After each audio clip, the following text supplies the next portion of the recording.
तपाई पीटी को प्र्याक्टिस गर्दै हुनुहुन्छ अनि पीटी को एक्जाममा 50 इच ब्यान्ड ल्याउन पनि गाह्रो भइरहेको छ। आजबाट यो एउटा बानी स्टार्ट गर्नुस् and everything will be all right. धेरै नेपाली स्टुडेन्ट्सहरु चाहिँ पीटी प्र्याक्टिस गर्दाखेरि र्यान्डमली प्र्याक्टिस गर्न सुरु गर्छन्। अलिअलि सबै टास्कहरु हेर्छन् तर इम्प्रुभमेन्ट हुँदैन। तर यदि तपाईको इंग्लिश स्ट्रङ छैन र टार्गेट 40 to 60 इच ब्यान्ड हो भने this video is for you. So listen to me very carefully. PT English test एउटा यस्तो खालको टेस्ट हो जसले तपाईको इंग्लिश नलेज मात्र हैन तपाईको रियल इंग्लिश स्किल्स टेस्ट गर्छ। त्यसको लागि फर्स्ट डे बाट नै हामीले आफुलाई इंग्लिश सँग धेरै एक्सपोज गराउनु पर्छ। जति धेरै तपाई इंग्लिश वर्ड्स र सेन्टेन्सेसहरु सुन्नुहुन्छ त्यति नै तपाईको ब्रेन ट्रेन हुन्छ इंग्लिश सेन्टेन्सको लागि, इंग्लिश वर्ड्सको लागि। र त्यो एक्सपोजरको लागि तपाईको प्रिपरेसन स्टार्ट हुनुपर्छ रिपिट सेन्टेन्सबाट। पीटी को अरु सबै क्वेशन टाइप्सहरुलाई एकछिन साइडमा राख्नुस् र आजैबाट रिपिट सेन्टेन्स सुन्न र प्र्याक्टिस गर्न स्टार्ट गर्नुस्। रिपिट सेन्टेन्सको क्वेशनहरु सुन्ने अनि त्यसलाई रिपिट गर्न ट्राई गर्ने। सो व्हाई इट म्याटर्स, किन रिपिट सेन्टेन्स सुन्ने त? So first of all repeat सेन्टेन्सले तपाईको लिसनिङ स्किल्स इम्प्रुभ गर्छ।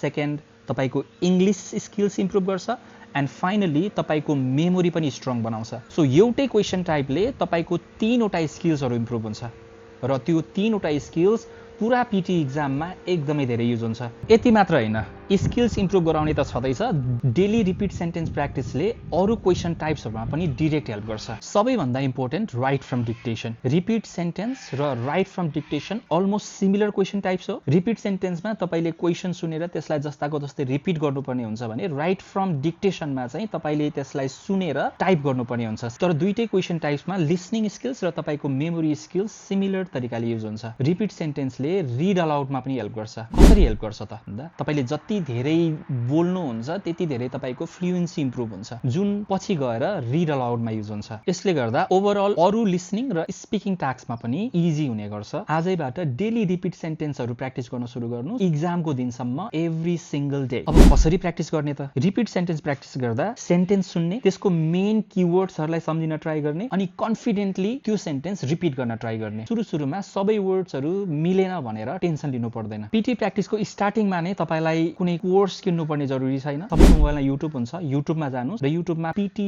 रिपिट सेन्टेन्स प्र्याक्टिस भनेर सर्च गर्नु। लङ भिडियोजहरु 50, 60, 2 आवर्ससम्मको भिडियोहरु हुन्छ। सो जति लामो भिडियो त्यति राम्रो। भिडियो प्ले गर्ने, इयरफोन टक्क कानमा हाल्ने, मजाले सुन्ने अनि त्यस सेन्टेन्सलाई रिपिट गर्न ट्राई गर्ने। मनमा नै मात्र हैन, बोलेर नै लाउडली बोल्न प्र्याक्टिस गर्ने। यसरी लाउडली बोल्दाखेरि तपाईको टङ र तपाईको लिप्सलाई पनि प्र्याक्टिस हुनु पर्यो। सो सिम्पल फन्डा, क्लियर फन्डा आजैबाट स्टार्ट गर्नुस्। कतै हिँड्दा होस्, काम गर्दा होस्, जेसुकै गर्दा होस्, सिम्पली गीत सुनेको जस्तै हेडफोन लगाउने, रिपिट सेन्टेन्सको क्वेशन टाइप्सहरु युट्युबमा प्ले गर्ने, सुन्न सुरु गर्ने, बोल्न सुरु गर्ने। So remember here consistency is the key. तपाई जति कन्सिस्टेन्टली प्र्याक्टिस गर्नुहुन्छ त्यति नै तपाईको इंग्लिश स्किल्सहरु इम्प्रुभ हुँदै जान्छ पीटी टेस्टको लागि। म यो सिरिजमा अरु भिडियोजहरु पनि ल्याउँदै छु। सो यो हाम्रो सिरिजको फर्स्ट भिडियो हो। यो फलो र सब्स्क्राइब गर्नुस्। See you in our next video.